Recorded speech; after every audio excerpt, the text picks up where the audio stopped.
Hi guys! Welcome to our vlog! Ako nga pala si Binibining Lee. At ako naman si Ginoong Peng at kami ang Tambalang Bipeng!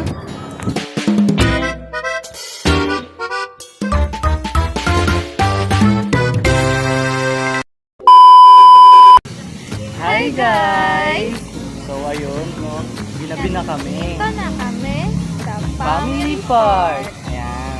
So, makikita nyo naman, for the food tayo. Ayan, so magpa-vlog kami, pero habang nagpa-vlog kami, habang nagmumukbang kami, magkakwentuhan kami Yes. about sa kung ano nga ba yung mga binasa naming nobela na nakita namin sa library. Yan. Ano nga ba ulit title lang sa'yo? Ayan, so papakilala ko sa inyo ang gawa, ang likha, ang katha ni Eugene Y. Evasco. Ito ay ang anina ng mga alon. Ayan. Sa akin naman ay Totoo ni Charmaine Lazar. Ayan. So, ayun. Simulan natin yung usapan natin sa pagbubuod ng kwento na aming binasa habang kami ay kumakain. So, samahan nyo kami. Kuha na rin kayo dyan ng plato, ng kanin, at ng inyong ulam. At makikain. Ayan. So, ako muna, no? Ako muna magsisimula ng bubuo din natin yung akda ni Charmaine Lazar. Ayan, habang kumakain ka dyan ng masarap, ayan, bubuo din natin yan. So, si Charmaine Lazar, yung nobela niyang Toto, ang pinakabita dito is Timothy Jan Olep. Ayan, ang palayaw niya dito ay si Toto. Tapos, itong si Toto, nakatira siya sa lola niya na nagtitinda sa palengke. Ngayon, itong si lola niya at yung tindahan niya dun sa palengke, ayan, is sinirado ng mayor dahil may naging anomalya ito. So, nagalit yung mayor, mayroong nagsumbong, tapos nagalit lalo yung mayor, ayan, so nawala ng trabaho yung lola niya. And then, napag-desisyon na ng lola niya na tumira siya sa mama niya. Pero nung tinawagan ito ng lola niya, yung mama niya, sad to say, hindi siya tinanggap. Kasi may bago na daw pala itong pamilya. Tapos ayun, edi ito si Toto for the sad. Tapos wala siyang naging choice. Ayan, naingitin sila. Ayan. Tapos wala na silang naging choice. Wala na silang choice. Kasi wala nang choice si Toto. Pati yung lola niya, kundi doon sa tita Jenny niya na pumayag na doon siya tumira. Edi, for the alis-alis na sila. Naiwan ni Toto yung mga kaibigan niya doon sa Barangay Marikit. Sila Teroy, Coco, at Sim. Ayan. Tapos lumipot na siya dun sa Balagtas, dun sa tita niya. Tinanggap siya ng tita niya. And then, bago siya umalis, nandun na siya, bago umalis yung lola, sida niya, ayun, umiyak siya. Ayaw niya magpaiwan.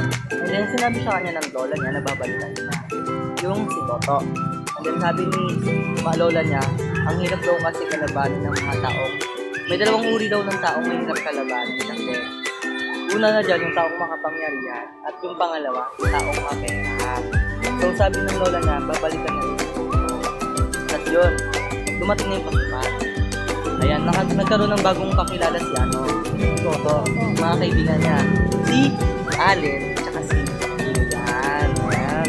Tapos, si Allen tsaka si Gillian yung naging new friend niya. Tapos, sila na lagi magkakasama. Then, dumating yung point na yung pinsan niya signal. Kasing grade niya lang sa high school. Nalaman niyang hindi pumapasok sa school. Nagpa-computer pala.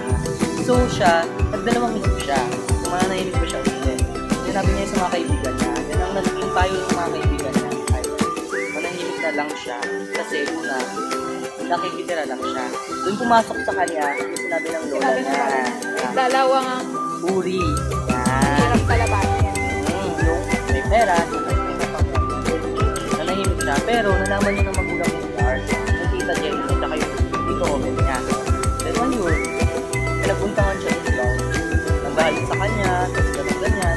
Then sumunod naman sa kanya, yung sumutang isa na kapatid niya, si Kevin. Nahuli kasi siya ng Toto na nanood ng porn. Ayan, tapos nagalit sa kanya yung kuya Kevin niya, sinumpok siya sa bibig. Imagine, no? Ang payat-payat na sinumpok yung Toto dun sa district. Tapos, ayun na nga. E di pares na silang may galit kay Toto. Yung dalawang magkapatid na yun. every time na lang na makikita nila si Toto, tutulungan nila kung ano na ginagawa, pinuputusan, ganyan. Hanggang sa, ang dami na naisip, mapasok sa isip ko. Kaya, tapos, ayun, hanggang sa tumawag sa lola niya, tinanong siya ng lola niya kung okay lang ba siya, pero alam ng lola niya na hindi. So, sinundo siya ng lola niya. Nagtaka yung kita Jenny niya, bakit niya sinundo siya ng lola niya. Then, ayun, hindi na nagsalita si Toto, uwi na sila ng lola sila niya. Doon, pagka-uwing niya, tumawag yung lola sila niya kay kita Jenny niya. Na ganun yung ginagawa niya ng mag-pinsan sa kay Toto. Tapos, ayun, nagsorry si tita niya, Jenny niya, sa ginawa ng magpinsan. Tapos, bumalik na ulit sa barangay Marikit, pinanggalingan niya, nagsama na ulit sila ng lola niya. Tapos yung mama niya, mama Sheila niya, di ba? Dun sa unang kwento, hindi siya tinanggap na patirahin sa kanya. Kasi yun pala, si Toto, anak ng pagkabata niya, mama niya. Anak sa pagkadalaga niya. Imagine, third year college na, malapit na yun. Tapos ayun, edi, nagkita ulit sila ng mama niya. Tapos nag-sorry yung mama niya sa kanya. Nagbigay ng sobre na pera, sabi ng mama niya, pasensya na, wala nang pera si mama. Pero alam mo, kahit hindi tayo magkasama mga ilang mga ito. So nag-pray ako sa gym. Nag-pray ako nung that time sa gym. Kasi, alam mo yung siya, parang si Toto. Yeah, Charot. alam mo yung may nakatingin sa kanya, pero okay lang. At least, nabasa ko siya, no? Makakaiyak talaga siya. Then ayun eh, yung huling kwento na is, naging matalino dun si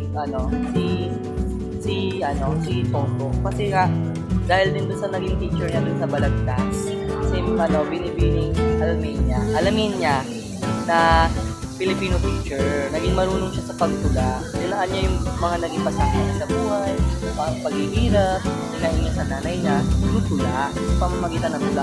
Kaya yun, pati mga kaibigan sila, Teroy, Coco, tsaka si tinuruan niya magtula. Then, ayun na yung pinakakwento. Although naging mulat si Toto sa realidad, natuto siya sa buhay. Ayun yung naging buod ni Toto. Sa'yo naman, ano naman yung naging buod na sa'yo? So, yung sa akin kasi, yung Anina ng mga alon. Nag-start yun kay Anina.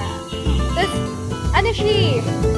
naiinggit siya kay Jainal. Kasi may dalawa siyang kapatid.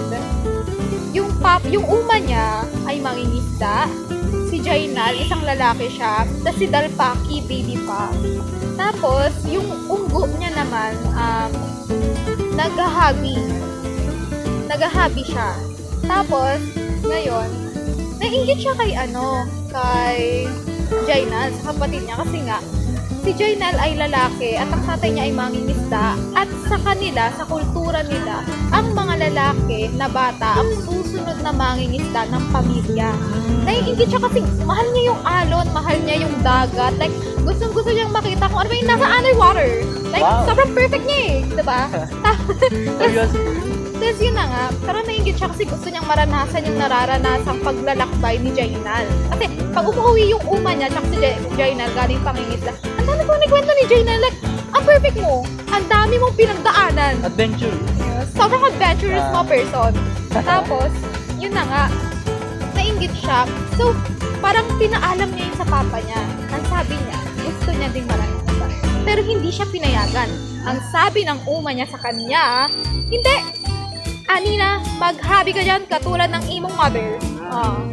Grabe naman. So, ang pangalawa niyang hiniling sa tatay niya, gusto niyang mag-aral. Noong una, ayaw ng tatay niya actually. Pero pinilit yung tatay niya nitong nanay niya na, hindi, pag-aralin na natin si Anina kasi sobrang perfect niya, nagtitiwala ako dyan. Wow. Ganon. So, ang nangyari doon, pumayag yung papa niya na mag-aral siya sa Bungaw. Doon sa tita niya, si Tia Palasya. Sino? Tia Palasya. Mukhang mayaman. Perfect yun! Like, Wow. nagtuturo yun ng PE. Tapos magaling siya sumayaw. Like, sino ba yan? So, yun yung gumabay sa kanya. After nun, tumawag yung father niya eh. Sabi like, hindi na namin kayang pag-aralin si Anina. Like, pauwi niya dito ngayon na, right now. Ganon. Tapos after nun, umuwi siya. Pag uwi niya, meron na pala mga gerang nangyayari, like, ang gulo-gulo na ng buhay niya. Like, gusto niya mag-aral, pero, ewan ko ba. Pinauwi siya ng tatay niya, sa kanila, umuwi siya agad. Tapos, pag uwi niya dun sa tatay niya, sa pamilya niya, nakikita niya yung magulang niya, medyo nag-aaway, pero tahimik lang. Like, parang may tinatago sa kanya. Tapos, after nun, yung papa niya, humihina kasi yung kita sa palaisdaan.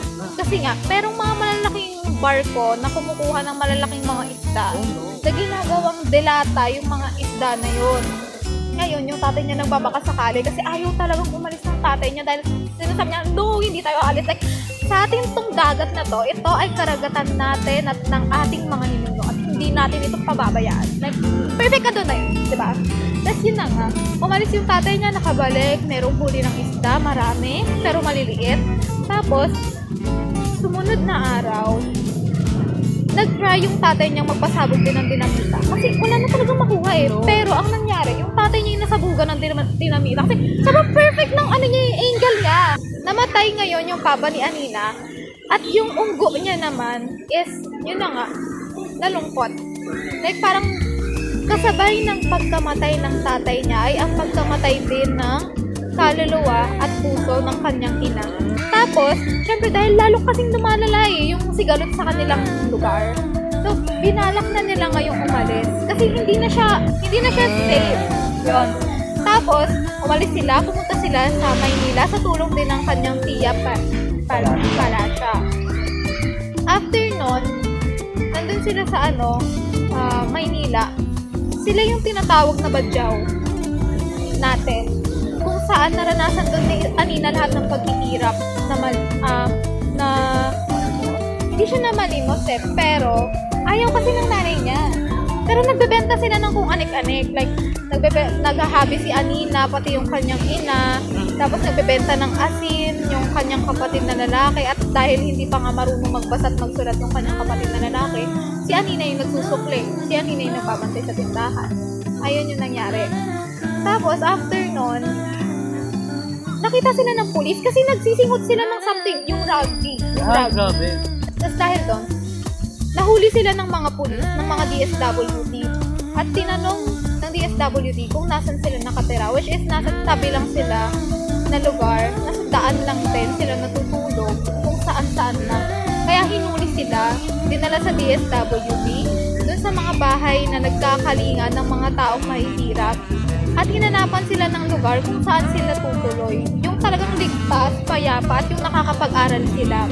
So, binalik sila sa dagat. At nung binalik sila sa dagat, nakakapag-aral na sila. Kagaya ng pangako ng gobyerno sa kanila. At yun yung naging realization ni Anina. Na tinanggap niya yung sarili niya. Tinanggap niya kung ano siya. At proud siya kung sino siya. Nakakapag. Oo, at mas lalong basta mas lalo silang pinagbuklod, yung nanay niya naging okay, mas lalo silang pinagbuklod na pamilya. Even wala na yung father niya. Tumibay. So, ayun yung kwento doon. Ayun yung buod ng kwento na yun. So, yun. Ngayon naman, na alam na natin kung ano nga ba yung buod ng mga story na to, ng mga nobelang ito.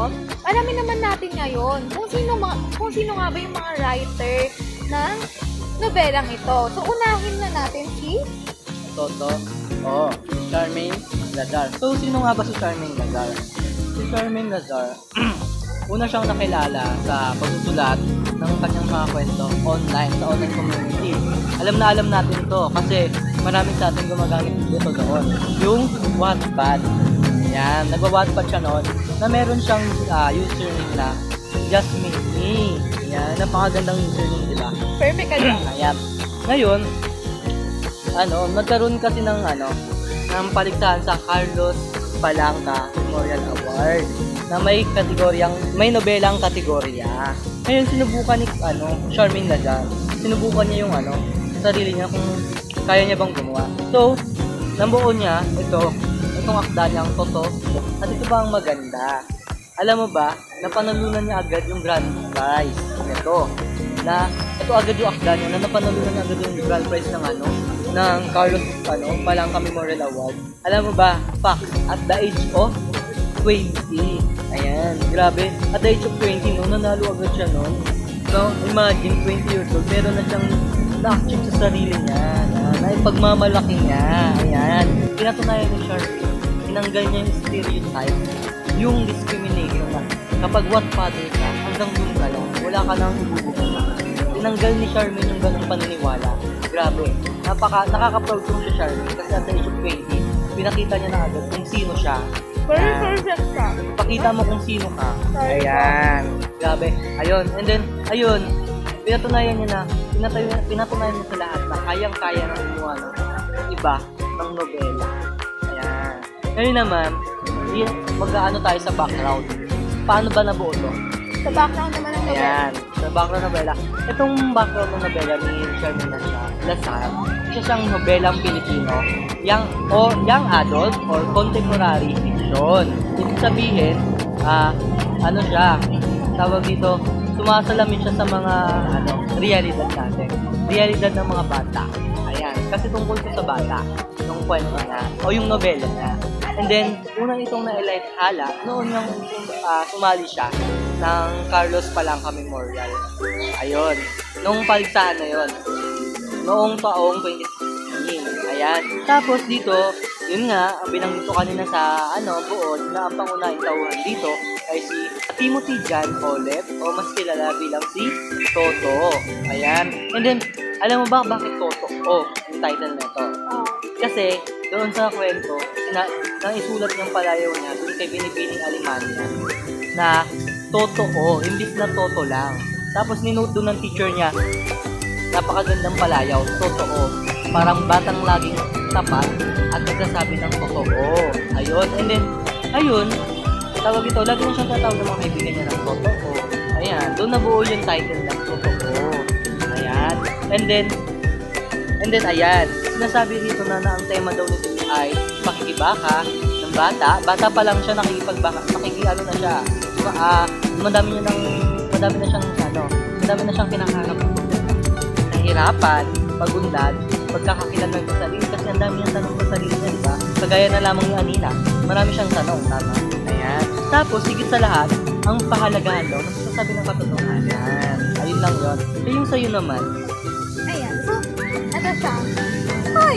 Malaki niya. Hoy! So, si Eugene Y. Nabasco, syempre, unang-una sa listahan niya, isa siyang manunulat. Pangalawa, napag-alaman ko, na bukod sa manunulat, isa rin siyang tagapagsali. Pagkasali. Hoy! Sir, ganyan? Talaga? Ay, hindi. Mali. Si Sir Jolan. Si Sir Jolan. Sir, gago po mo tayo Sir Jolan. Sir Jolan to. Tapos, isa din siyang editor at scholar. Tapos, kilala din siya bilang tagapagsulat o lumilikha ng mga akdang pambata na panitikan. At ipinanganak siya noong March 30, 1976. Dun sa Quezon City. Tapos, bukod dun, napag-alaman ko din, isa pala siyang guro. Like, wow. Like, parang, oh my gosh, Sir Ga, it's not you. Charot. Kasi, nalaman ko na isa siyang guru siya sa malikhaing pagsusulat. Wow. Sir Ga! Very Sir Ga. Yan. Ano siya? Doon siya, nagtuturo naman siya sa UP Diliman. At nakatanggap siya ng pagkilala, like, member ng Hall of Fame, ng Palanca Memorial Award, no, for literature noong 2009. Grabe naman lang. Perfect. So, sa background naman ng nobela ng Anina ng Mga Alon, ang Anina ng Mga Alon ay isang nobelang pambata katulad ng binasa ni Katie. At ganun din, meron itong 114 pages. At noong 2002, nakatanggap din ito ng parangal. Nanalo ito ng National Book Award, Best Young Adult Literature. Ginawaran din ito ng Pilar Perez, Medallion for Young Adult Literature. So, panalong-panalo talaga yung binasa namin at yung binasa ko at binasa niya na nobela.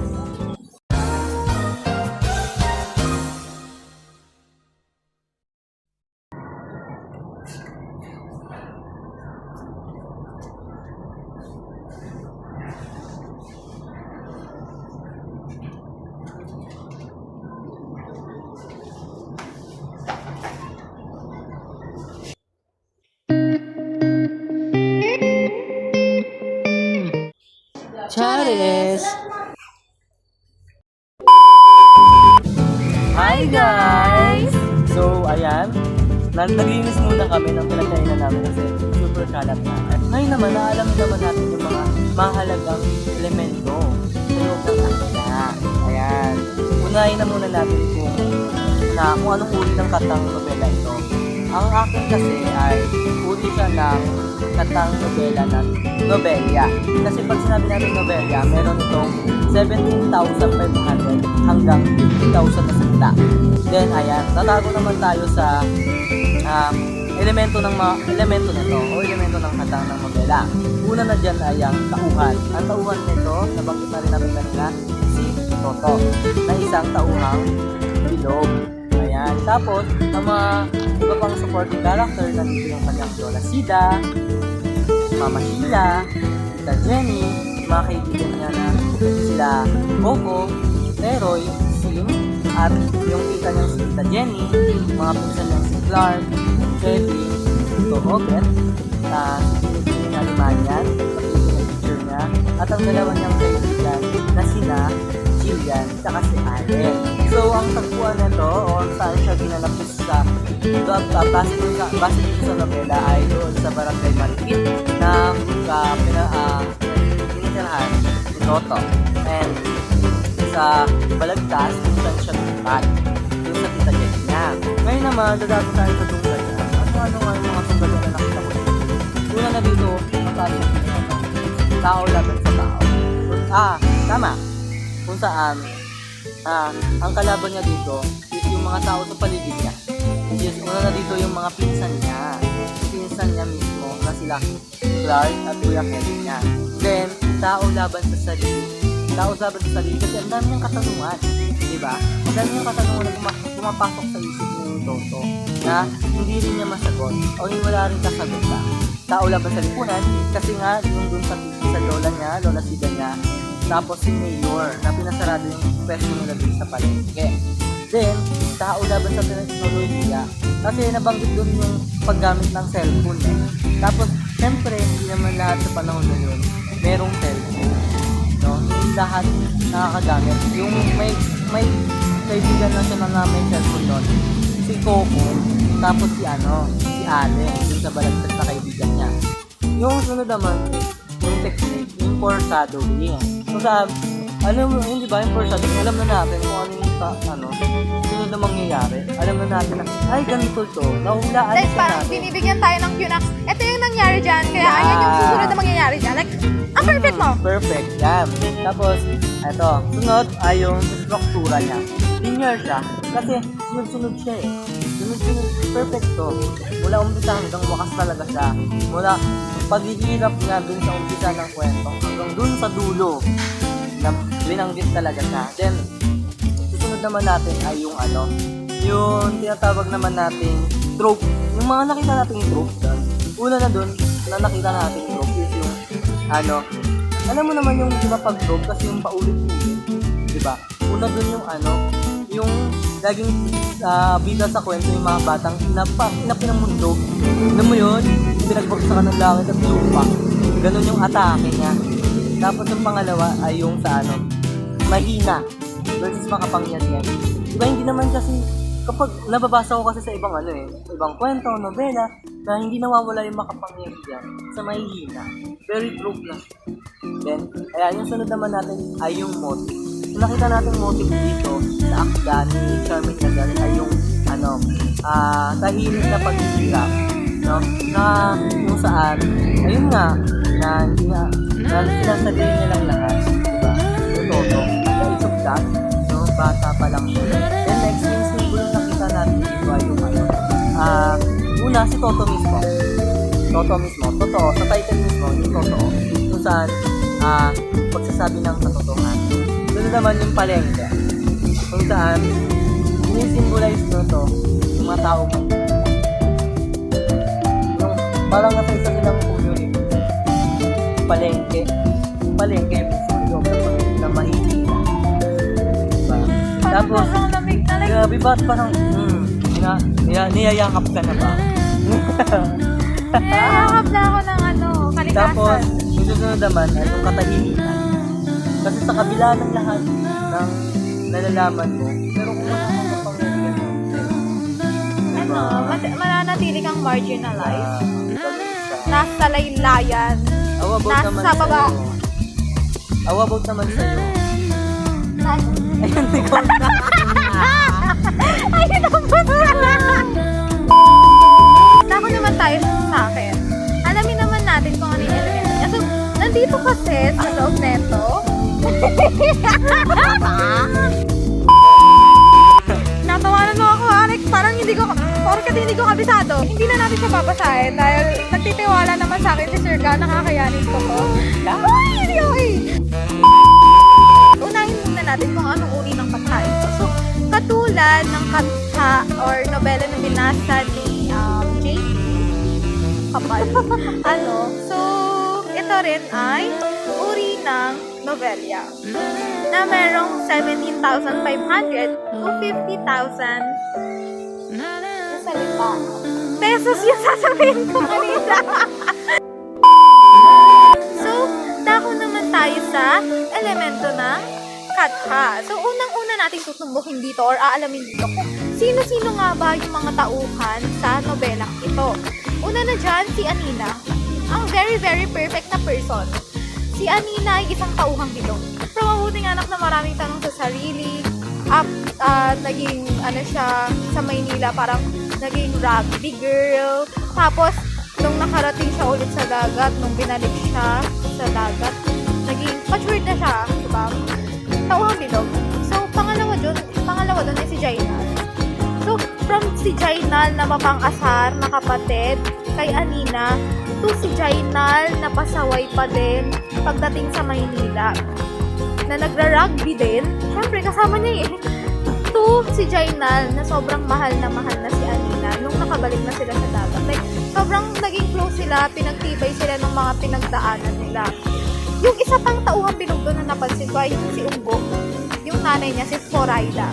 Si Foraida kasi ay napakamapagkalinang ina. Nung umpisa, nung kalagitnaan na na siya nung namatay na yung kanyang asawa. Parang na siya like, namatay na rin yung puso't kaluluwa niya. Kaya parang napabayaan niya yung mga anak niya. Diba? Like, hindi na siya kumikibo. Titiran na niya kasi yung mga bata. So, yun.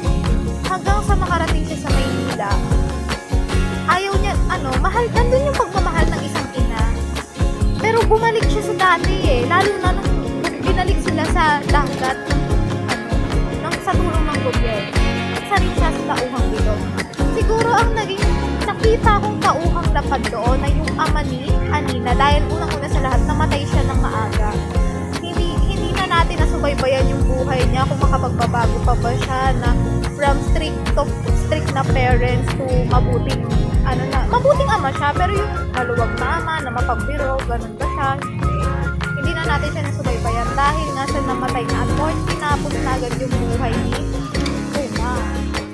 Sunod sa nakita kong tauhang lapad ay si Tia Palasya at si Tio Akil, which is sa umpisa lang kasi sila ng kwento binanggit natapos yung story nila doon sa kwento nung umalis na sila, yung family ni Anina at pumunta na ng Maynila. So parang nagkahiwalay sila. Hindi na natin nasubaybayan kung ano bang klase silang tao sa buhay ni Anina. So yun lang naman. So dako naman tayo ngayon sa tagpuan. So, ang tagpuan kasi dito, base sa pagkakabasa ko, kung titingnan natin siya sa lunan, ang mga binanggit dito ay unang-una, yung kinalakihan ni Anina, yung Bangkaw. Yan. Sumunod nilang destination doon, di ba? Si Anina, galing siyang Tumbongkaw. Tapos, naging Bongkaw. Kasi nag-aaral siya kasama niya ang nag-asikaso sa kanya, yan, Tia Palasya niya. Tapos sumunod doon ay ang Maynila. Tapos, binalik siya sa dagat. Pangalawa, kung titingnan naman natin yung tagpuan sa Milyu, syempre yung sa Tumbangkaw kasi, magulo siya. Like, from payapa to magulo. Kasi ang gulo, meron nang nagsasakupan, merong magnanakaw. Parang hindi talaga siya safe. Diba? Ganon din sa Maynila. Magulo, maraming tao, mainit, masikip. Sarap.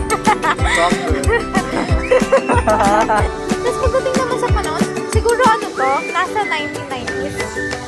Kasi ano eh, parang, ano na siya eh, nauso na yung sakupan, internal na sakupan, na taga Pilipinas ka na, sasakupin ka pa. Saan ka pa? Doon ka na, charot. So, ano, kasi feeling ko nasa 1990s pa to. Punta naman natin yung tunggalian dito.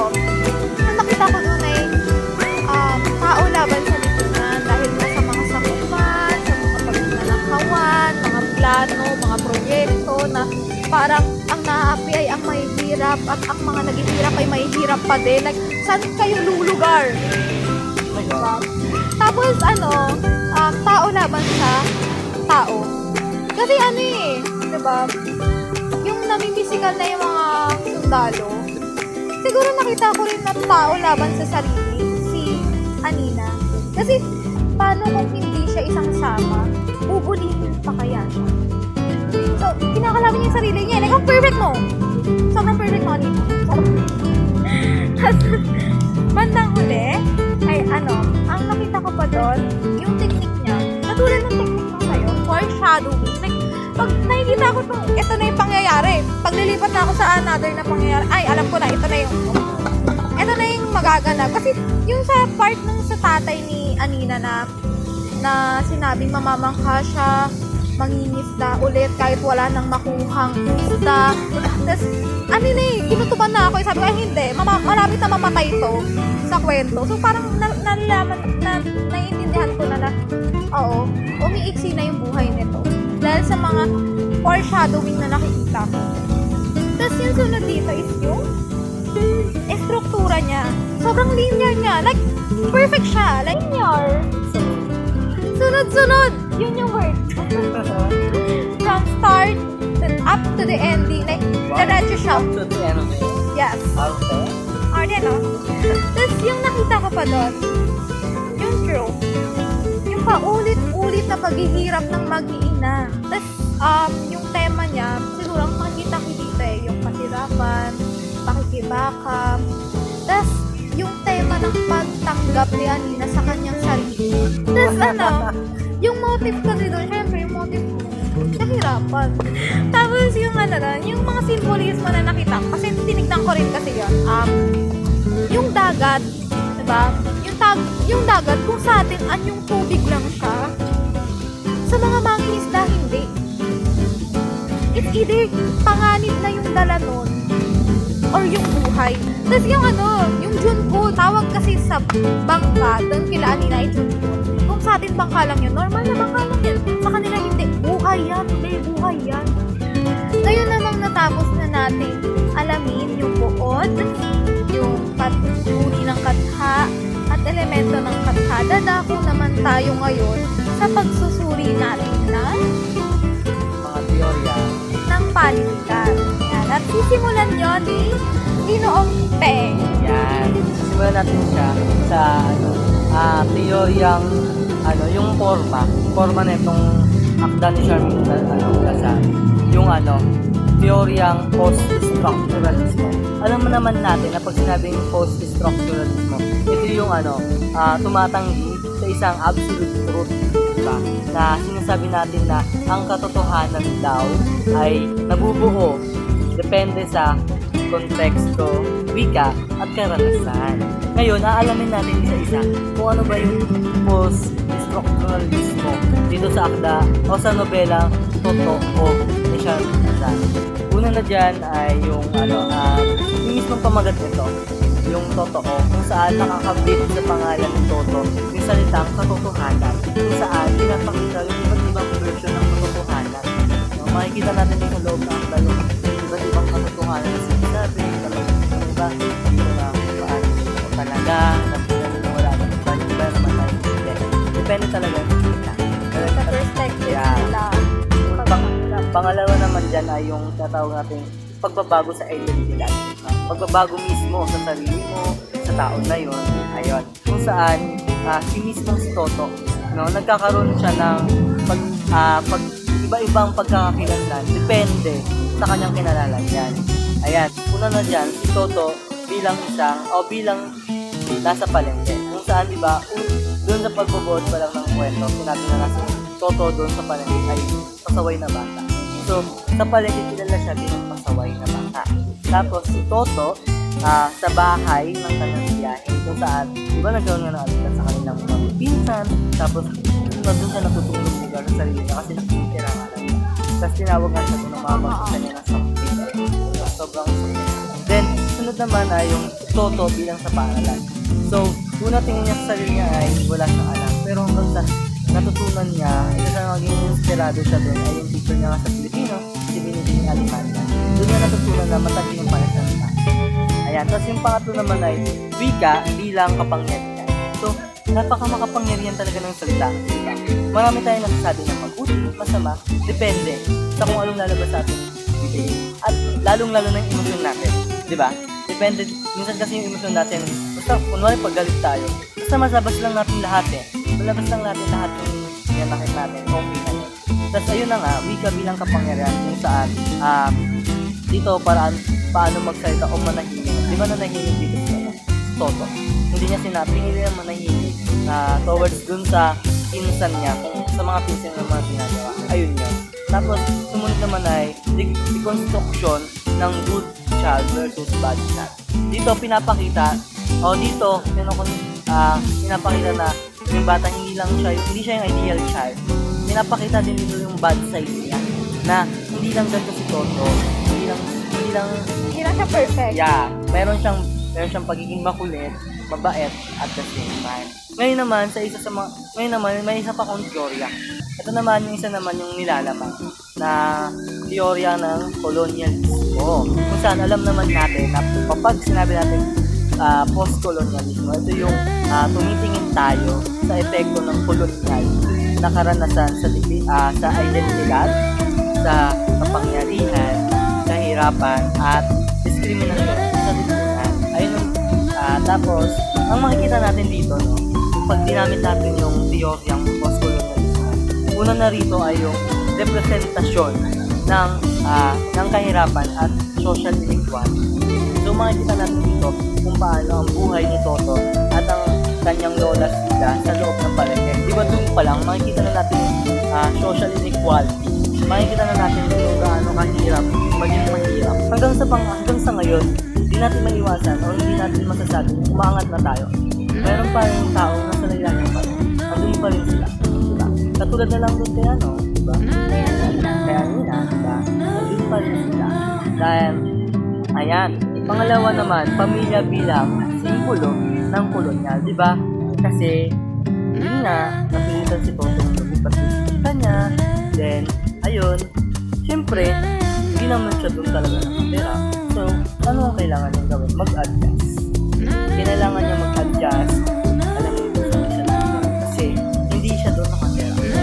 Kumbaga, kagaya nga ng sabi ng pinsan niya, isang picture, nilulugar niya lang yung sarili niya. Yung ba nakikita na natin yung pag-ipon niya? Diba? And then, yung pangatlo is yung racist sa identidad. Kung saan, diba nga, naninilahan siya sa tita niya, kay tita Jenny niya. So, nagkakaroon siya ng pag-a-adjust, no? Struggle, kung paano niya ba kailangan baguhin sa sarili niya, kung paano ba siya makikiakman sa loob, kung ano ba dapat yung loob niya, kung saan siya lumigaan. Tapos, ika-apat naman is yung paghahanap ng boses ng mga hinahanap. So, dito yung kagaya na sinabi ng lola niya na may dalawang uri na ng tao. Mahirap kalabanin. Ayan. Una na dyan ay yung tao mapera, tapos pangalawa is yung tao may kapangyarihan. Ayan, dito, una na dun is yung mayor niya eh. So, yung mayor nila, dalawa na doon yun. Makapangyarihan, tapos mapera. Anong laban nila dun? Kahit na gaano sila karami, pero mapera at makapangyarihan ng mayor, na silang magagawa. Inaabuso sila. Kinuha yung hindi naman dapat kuhan. Kaya mahirap maging mahirap. Tapos isa pa dito yung mga pinsan niya. Diba? Si Clark at si Ken. Saan talaga inaabuso. Tapos pinagpapak, pinukusan, pinag-iinitan. Ikaw, ano naman yung sa'yo? Yung sa akin naman, dito, tignan muna natin yung forma niya using the lente ng bagong criticismo. So, kasi, kung tinignan ko siya unang-una sa title, tinignan ko yung title niya, like, kung ano yung title niya, yun din yung laman. Nagtatanong pa nga ako nung una eh, ako, sabi ko, ay hindi baka na mali lang yung writer ng pagtatype. Kasi ang nakalagay, Anina ng mga alon. Akala ko, Anino ng mga alon. Pero hindi pala. Siya pala ay si Anina. Si Anina na anak ng dagat. Tapos, yung sunod ko naman kasi tinignan dito, ayon din dito. Yung binasa ko siya, syempre titignan mo hanggang dulo yan, di ba? Hindi. Yung sa dulo niya, may talasalitaan. Kasi unang-una sa lahat, hindi ko kultura, hindi ko alam, hindi ako pamilyar sa mga pinagsasabi dito ni Anina. Bakit Unggo yung tawag niya sa nanay niya? Bakit Uma yung tawag niya sa tatay niya? Bakit Junpun yung tawag nila sa bangka? Diba? Parang mapapaisip ka, kasi hindi ako perfect eh, hindi ako katulad ni Anina. Mapapaisip ka, ano ba yung mga salitang yun, lalo na kung hindi ka pamilyar. At natutuwa ako kasi nung bandang sa dulo na, nabasa ko, akala ko meron pang another chapter. Ay hindi pala, talasalitaan siya madam. Like, tuwang-tuwa ako kasi nandun yung mga salitang hindi familiar sa akin. Nandun yung kultura na binigyan nila ng pagpapalinaw. Yan. Tapos, kung titingnan din natin dito, no, yung, ang yaman nito sa panitikan.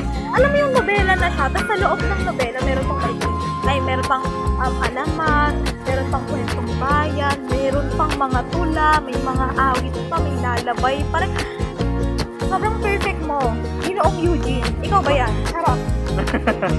Ang perfect mo. Kasi, nandun din yung, halimbawa, yung alamat na kwento ng Uma ni Anina sa kanya, kung paano ba nagsimula, kung ano yung simula, paglalakbay ng mga ninuno nila na sila dahil nagsimula muna sa Johore, tapos paggising nila, napadpad na lang sila bigla dun sa Tumbong Pao.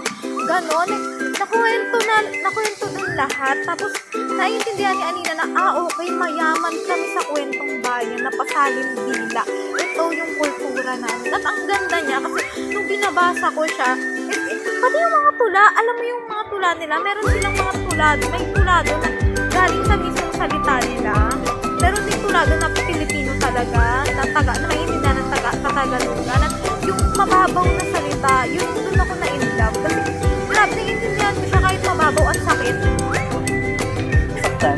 Nasaktan ako, parang biglang dumiin eh. Na-pierce yung heart ko, charot. Yan, no? Gano'n eh, sakit, charot. Yun, parang naiintindihan ko yung mga tanong ni Anina na ang bata-bata niya pa, pero ganito na siya kalayo mag-isip. Yung mga awit niya patungkol sa alon na meron pang ibang kinatutungkulan.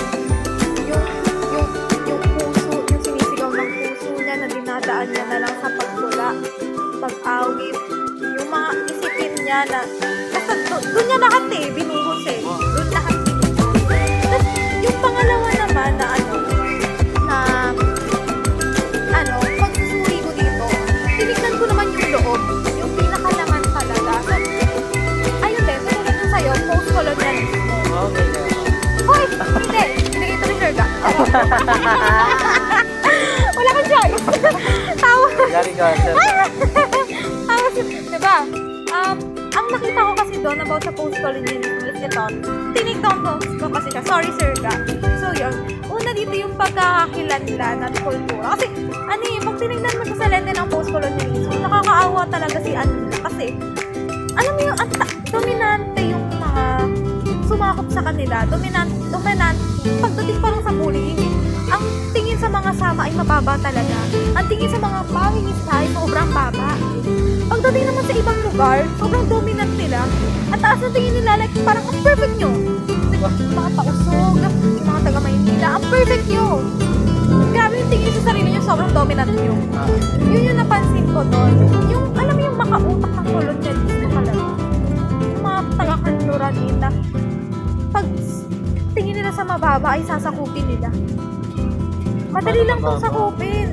Kasi unti lang to, maliit lang to, kaya natin to. Diba? Ganun yung utak ng kolonyalismo. Diba? Tapos yung pangalawa dito, yung estruktura ng kapangyarihan. Kasi, alam mo yun, di ba may proyekto sila na may mga mangingisda na maliliit na tao lang, pinaalis nila para lang matugunan yung nais nila, yung project nila, para maisagawa yun. Kumbaga, parang talagang, syempre, alis na lang yung mga mangingisda at saka yung mga nakatira dito kasi wala silang choice eh. Hindi na safe. Tapos yung panghuli ko dito, yun nga, yung discrimination, at yung inferiority, yung ang taas-taas na ng tingin mo sa sarili mo, to the point na nang-discriminate ka ng ibang tao kasi nga mataas na tingin mo sa sarili mo. Utak ko lang yan.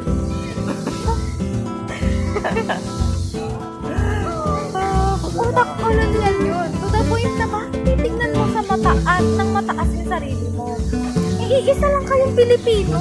Kasi, di ba, parang nagigit ka ba yung sinasabi ko na meron silang internal colonialism na ito yung Pilipinas, tapos yung maliit dito, sinasakop pa ng mga taga-ibang lupa din ng Pilipinas. Sinasakop pa nila, inaano pa nila, like, kinakawawa pa nila. Eh, kung titignan mo, pare-parehas naman tayong Pilipino. Very sakit. Oo. Very... Umagri ka. Sama na ugali. Very, parang siya daw, umagri siya. Sir, paki-minusan. Hindi yung kasama sa script. Hoy! Ay, wala namang script. Ay, wala pa script to. Script. So, ayun na nga. Kasi, basta yun yung pinaiinisan ko na pare-parehas naman tayo ng lahi. Bakit tayo magsasakitan? Oh, sana'y bangin. Hoy! So, yun na nga. At yun, naipaliwanag na namin sa inyo. And I hope, we hope, na May dahil, na dahil dito sa pag-review namin o pag-vlog namin about sa novela, sana ma-encourage din namin kayo ng mga manonood na Basahin ang aming mga binasang nobela. at magbasa pa ng iba pang nobela o iba pang mga palitika.